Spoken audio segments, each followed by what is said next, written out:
vous allez voter.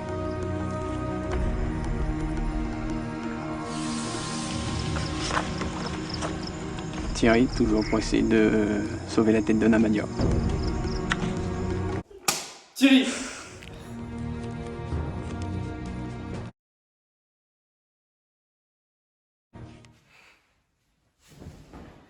Bonsoir, on se retrouve pour une nouvelle vidéo sur la physique. Donc on va parler de tension superficielle et de deux exemples qui sont tombés au concours ces dernières années. Du coup, la définition de la force de tension superficielle, c'est une force qui s'applique à l'interface d'un fluide et d'un autre fluide, souvent entre un fluide et sa vapeur. L'exemple classique, c'est entre, par exemple, une masse d'eau qu'on va séparer par la pensée en deux et une interface avec l'air.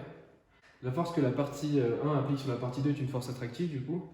Elle est collinaire au petit vecteur unitaire U que j'ai noté, qui va de l'interface 1 vers l'interface 2. Et du coup, elle se dénote L fois gamma élevé fois U, où gamma élevé, on va l'appeler le coefficient de tension superficielle. Et du coup, ce coefficient, il est homogène à une force par unité de longueur. Et ce qui va être intéressant pour la tension superficielle, c'est de calculer le travail élémentaire, donc l'énergie qui est liée à cette force de tension superficielle. Donc quand on fait un petit déplacement dl dans le sens de la force, on trouve le travail élémentaire.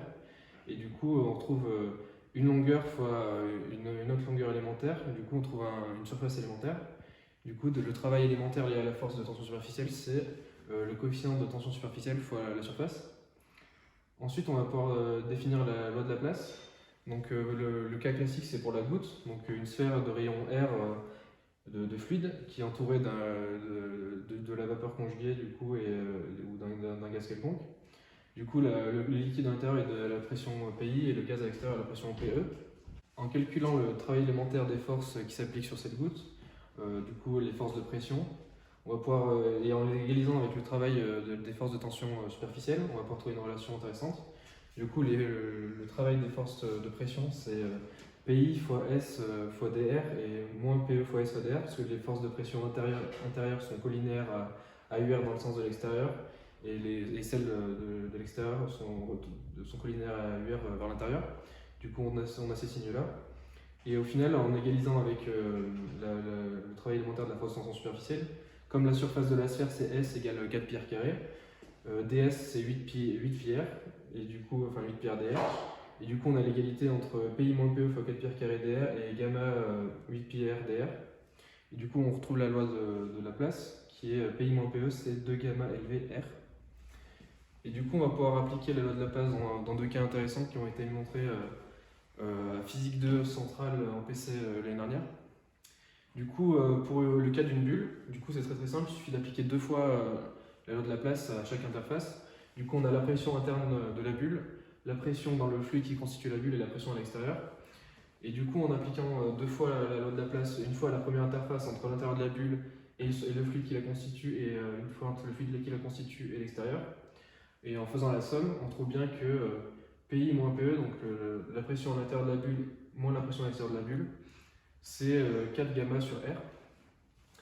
Et du coup, on trouve que la pression à l'extérieur de la bulle elle est plus petite que la pression à l'intérieur de la bulle. Et aussi, une application intéressante en physique, c'est la capillarité et la loi de Jurin. Du coup, quand on plonge un tube de rayon petit r dans un fluide, on observe une élévation d'une hauteur petit h du ménisque formé par le fluide. Du coup, on va avoir trois points intéressants pour étudier le problème.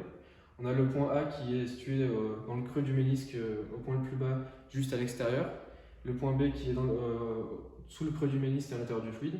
Et le point C qui se trouve sous le creux du ménisque, mais à la hauteur du reste du fluide. Du coup, en appliquant la loi de Laplace à l'interface du ménisque, on trouve que PA moins PB c'est 2 gamma élevé R, comme on l'a vu au-dessus.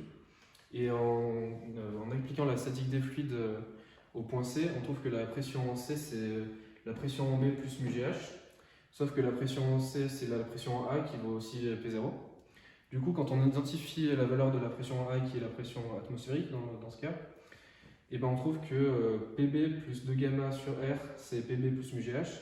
Du coup, tout de suite, on trouve que H c'est 2 gamma sur mu GR. Aussi, on peut voir que si on ne connaît pas le rayon de courbure du ménisque, on peut le trouver avec la relation que le rayon de courbure, c'est le rayon du tube divisé par cos θ.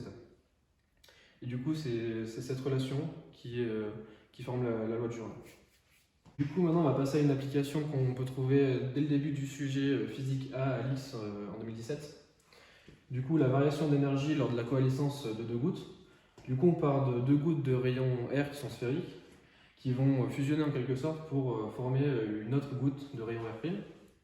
Et on va s'intéresser à la variation d'énergie surfacique qui est causée par cette coalescence. Du coup, au départ, on a l'énergie de tension superficielle qu'on a, c'est 2 fois gamma 4 pi r carré, donc 2 fois l'énergie d'une seule goutte. Et à la fin, on a 1 fois l'énergie de la goutte finale, donc gamma fois 4 pi r' carré. Du coup, clairement, on voit que la variation d'énergie, c'est gamma fois 4 pi r' carré moins 2 r carré. Et du coup, on va devoir trouver r' en fonction de r. Du coup, on s'intéresse à la conservation du volume.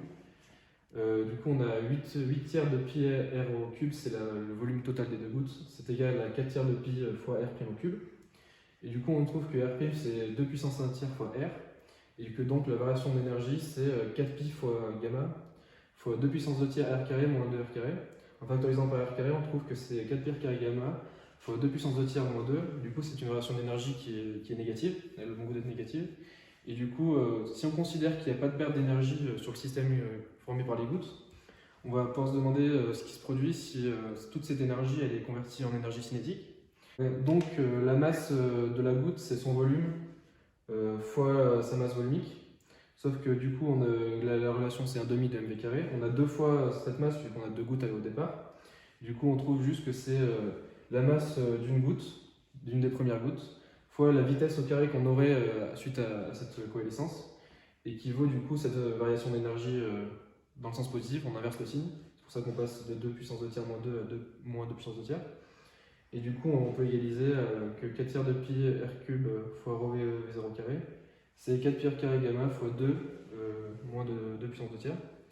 Et on peut en déduire que la goutte finale, elle peut être éjectée verticalement avec une vitesse v0 qui vaut racine de 3 fois 2 moins 2 puissance 2 tiers gamma sur r fois rho. Et du coup, ça donne une vitesse, quand on fait l'application numérique, d'environ 30 cm par seconde, qui est une vitesse assez élevée quand même pour une petite goutte, juste due à la fusion de deux gouttes qui sont côte à côte.